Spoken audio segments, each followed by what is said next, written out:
उसका बाप गृह राज्य मंत्री है। वो एक ऐसी सी पोजीशन में है जहाँ की वो उस मंत्रालय को संभाल रहा है जिसके अंतर्गत, हालांकि स्टेट पुलिस जो है वो स्टेट का मामला है। लेकिन आप तो ये जैसे काम करते हैं वैसे करते ही हैं। मैं टेनी साहब के बारे में आपको बताऊं, एक उनकी स्पीच सुनिएगा कि मैं एमएलए एमपी मंत्री होने से पहले कुछ और हूँ। तो वो जो वो है में बह जाते हैं नेताजी ने क्या क्या बोल देते हैं। सुनिए, उसका रिकॉर्ड भी है, उसका रिकॉर्ड है, वो उसका रिकॉर्ड है। वो आदमी वहाँ बैठ के, अगर उसका बेटा, हम मंत्रिमंडल का इस्तीफा नहीं मांग रहे, हम इस वजह से उसका इस्तीफा मांग रहे हैं कि जो आदमी गृह राज्य मंत्री है उसका बेटा ऐसे एक्यूज है उसके अंदर, तो वो जांच को प्रभावित ना करे। और ये नैतिकता का सवाल है, ये आईपीसी से गवर्न नहीं होता, ये संविधान से होता है। उसने क्या गलत मांग कर ली भाई? ये तो सरकार को सो मोटो खुद करना चाहिए था। अगर अपराधी बेटा है तो बाप को सजा क्यों मिलनी चाहिए? वो ऐसी, अरे वो ड्राइवर होता ट्रेन का, हम नहीं मांगते इस्तीफा, लेकिन वो गृह राज्य मंत्री है मेरे दोस्त, वो जांच को प्रभावित कर सकता है। पर सरकार अगर वो मंत्री नहीं होता, अगर वो राजनीतिज्ञ नहीं होता, वो तो गृह राज्य मंत्री है मेरे भाई। मान लो वो कहीं खोमचा लगाता होता, हम इस्तीफा मांग लेते। कहीं वो मास्टर होता, हम इस्तीफा मांग लेते। वो प्रिंसिपल होता, हम इस्तीफा मांग लेते। वो गृह राज्य मंत्री है, इस वजह से इस्तीफा मांग नहीं रहे। याद दिला रहे हैं सरकार को कि मोदी जी लोकराज की बात, लोकराज लोकलाज से चलता है। मर्यादा पुरुषोत्तम भगवान श्री राम की बात करते हैं, ये धर्म की, इंसाफ की बात करते हैं, ये न्याय के किस्से सुनाते हैं दुनिया को। लेकिन हकीकत में क्या है, इतना भी नहीं पता कि भाई अपने मंत्री से कह दें कि जब तक जांच और तू बरी होके आए तब तक साइड को बैठ ले। न्याय होना ही नहीं चाहिए, होता हुआ दिखना भी चाहिए। वो तो गुंडा है, धोखे से मंत्री बन गया, पर तुम तो पढ़े लिखे पत्रकार हो। उसको ये बात अदालत में कहनी है, साबित करनी है। अभी तो उसे पुलिस उसे गिरफ्तार करेगी, इन्वेस्टिगेशन करेगी, चार्जशीट लगाएगी, वो बेल मांगने जाएगा, नीचे से बेल खारिज होगी, हाई कोर्ट पहुंचेगी, वहां पे ट्रायल में बेटा था वहां पर। अरे तो पहले तो जेल जाएगा ना, बेल लेगा, ट्रायल का क्वेश्चन है ये। अभी से मंत्री, अभी से हमारी अदालत में गवाही दे रहा है क्या? जाके अदालत में देगा, मंत्री का बेटा था, हम तो कहेंगे मंत्री के बेटे ने गाड़ी, अरे भाई हमने कहा कोर्ट में साबित करना पड़ेगा, बिल्कुल करना पड़ेगा, हम करेंगे, उसमें आपको क्या टेंशन है? कोर्ट का मामला आज आप जो है, जो वहाँ 10 महीने बाद होना है, वो आपको जवाब आज चाहिए। किस अथॉरिटी से? नहीं, अब मैं कपोल कल्पना की जजमेंट सुना दिया ना। क्या आप तो कह रहे इस्तीफा दे दीजिए? अभी इस्तीफा नहीं सुन लिया? वाह वाह वाह वाह। अब आप स्पीकर की भी सुन लीजिए, ज्ञानी पुरुष, इस्तीफा दे दीजिए।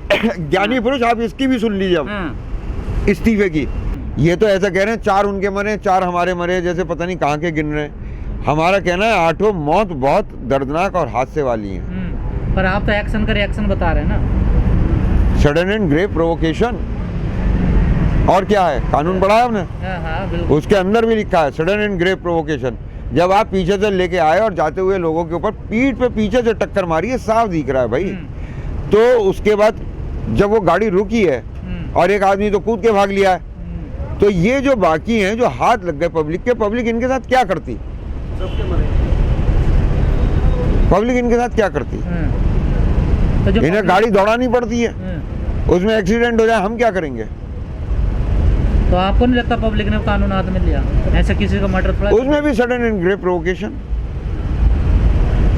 It's not a murder. Section 300 में कल्पेबल होमिसाइड, सदोष मानववध, मानववध, हत्या, कल्पेबल होमिसाइड, होमिसाइड, साथ में फिर ये मर्डर। तो मर्डर बहुत स्पेसिफिक चीज है।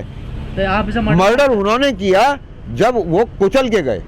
ये उसके बाद का जो है सारा का सारा, ये इवेंट्स एक साथ पढ़े जाएंगे सारे के सारे।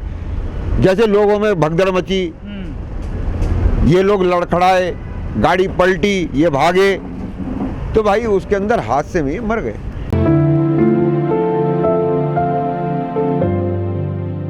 सुप्रीम कोर्ट ने भी पूछा था साल्वे साहब से कि क्या कर रहे हो, तो उन्होंने कहा हमने सम्मन किया है।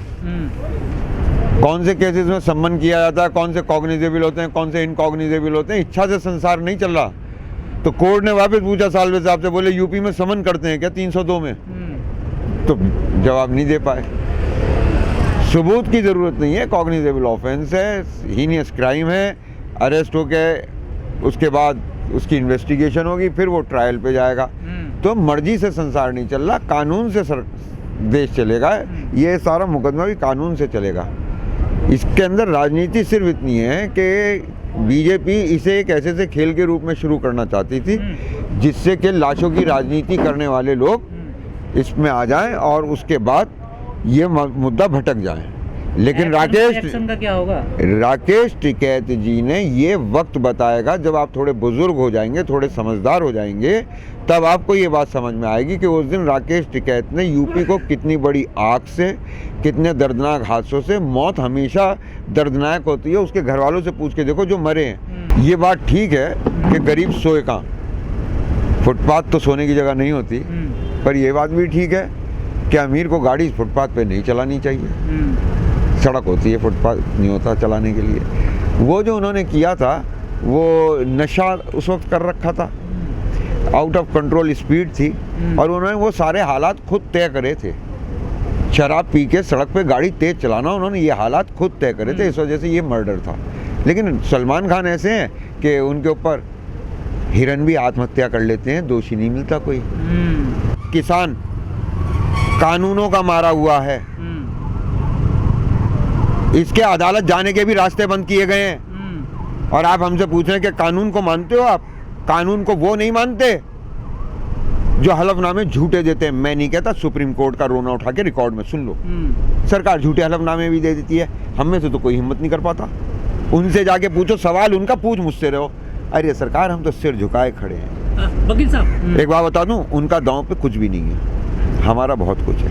वकील साहब एक सेकंड, सरहद पे किसका बेटा मर रहा है? इन पूंजीपतियों का नहीं मर रहा, इन नेताओं का नहीं मर रहा। आज पता चला। सुन लीजिए, किसान का ही मर रहा है। खेत में काम कौन कर रहा है? पैदा कौन कर रहा है? शोषण किसका हो रहा है? भारत की पूरी तरक्की हिंदुस्तान के किसान के शोषण पर टिकी हुई है। अगर आपने इसको इसका वाजिब भी दे दिया ना, तो अंबानी की बीवी आईपीएल की टीमें खरीदना भूल जाएगी। किसान खरीदेंगे फिर, वाजिब भी मिल जाएगा। अगर इनको वाजिब मिल गया तो मुझे लगता है ये लोग भी आपस में जुड़ के एक आध बना के संस्था खरीद सकते हैं। अभी तो रोटी पड़ रही है, अभी तो देखने की भी हालत नहीं है इनकी। भूखे पेट ना हो भजन गोपाला, ये रखी तेरी कंठी माला। ये क्रिकेट कहाँ से देख लेंगे? और एक बात बताऊं, आप भी कितनी फास्ट कमा लो, जितनी तेज ये जिस डायरेक्शन में बढ़ रहे हैं प्रताड़ित करने के, आपके बच्चों के पास भी रोटी नहीं होगी। ये किसान तो फिर भी जिंदा रह जाएंगे, इनके पास होगी भैंस, घास चरेगी, ये दूध निकालेंगे, मक्खन खाएंगे, मावा खाएंगे, खीर खाएंगे, दलिया खाएंगे, इन पे होगी कनक, अपने लिए पैदा कर लेंगे। बाबूजी आप बताओ, अडानी और जियो का गेहूं कहाँ तक खरीदोगे? एक काम करो, मैं तुमसे पैसे भी नहीं लूंगा, रोज 1 घंटा बैठ के मुझसे संविधान और कानून व्यवस्था के ऊपर मेरा लेक्चर है। पेट्रोल 105 खरीद रहे हैं ना लोग, आज खरीद रहे हैं। अरे मेरी बात सुन लो, खरीदने की भी बता रहा हूँ। हाँ, अगर रोटी, अरे मेरी बात सुन लो यार, 100 रुपए मैंने दुनिया में किसी चीज की कीमत नहीं बढ़ाई। 10 वाला माल 10 का रखा, 100 वाला माल 100 का रखा। बंबई से बन के चला हुआ और दिल्ली आना है उसे, और उसमें मैंने तेल की कीमत दुगनी कर दी। रेट अपने आप बढ़ गया नहीं बढ़ गया? ये तो सभी चीज के ऊपर ऐसा करे पड़े हैं, तो लोग खरीद रहे हैं ना। लोग कितना खरीद रहे हैं, कितना कम करते चले जा रहे हैं। अब सरकारी खरीद कितनी हो रही है? तेल हमेशा सबके लिए नहीं है। कब से पढ़ते चले आ रहे हो कि 6ठी क्लास में भी पढ़ा होगा कि तेल हमेशा सबके लिए नहीं है। टेक्नोलॉजी ट्रांसफर हो रही है, लेकिन आपके यहाँ आपकी जेब में से हाथ दे के और वो तेल की कीमत दुगनी वसूल करके धनपतियों को और ज्यादा मजबूत किया जा रहा है। आपकी नीतियां, जब सरकार इतनी मजबूत है तो आप कैसे लड़ोगे उससे? फिर मजबूत है भाई। जब सरकार देखो, एक बात बताऊं, जब राजा बादशाह बहुत जालिम हो जाता है तो वो अक्सर सिर के साथ, ताज के साथ साथ सिर भी देता है। और एक बात बता, नहीं मैं आज बता दूं, इस बादशाह की मैं आपको बता दूं, इसको एक बात ये समझ में आनी चाहिए कि लोकतंत्र का सम्मान कर रहे हैं, इसलिए दिल्ली के दरवाजे पे पड़े हैं। वरना ये सिख इस दिल्ली को कितनी बार उधेड़ बुन के, जब यहाँ पागल शासक बैठ जाते थे, ये जाट, ये राजस्थान वाले जाट ब्रज के, इन्होंने दिल्ली को उधेड़ के बुन दिया है। ये लोकतंत्र का सम्मान हो रहा है जो इनसे ये कहा जा रहा है अब राजी से जाओ, और ये राजी से जाएंगे। हम नहीं, हालात भविष्यवाणी कर रहा, आज दुकान खुली हुई है, ये उस दिन अपने आप बेकार हो जाएंगे जिस दिन, मेरे दोस्त सुनो, जब लाखों करोड़ों रुपए लगे हुए होते हैं ना, और पूंजीपति को धंधा चाहिए होता है। जिस दिन तक ये एसेट है नरेंद्र मोदी और अमित शाह, तब तक ये गले से लगे हुए हैं, और जिस दिन ये लायबिलिटी बनेंगे, ये इन्हें धक्का दे के मारेंगे। इतिहास ऐसा ही हमें बताता है।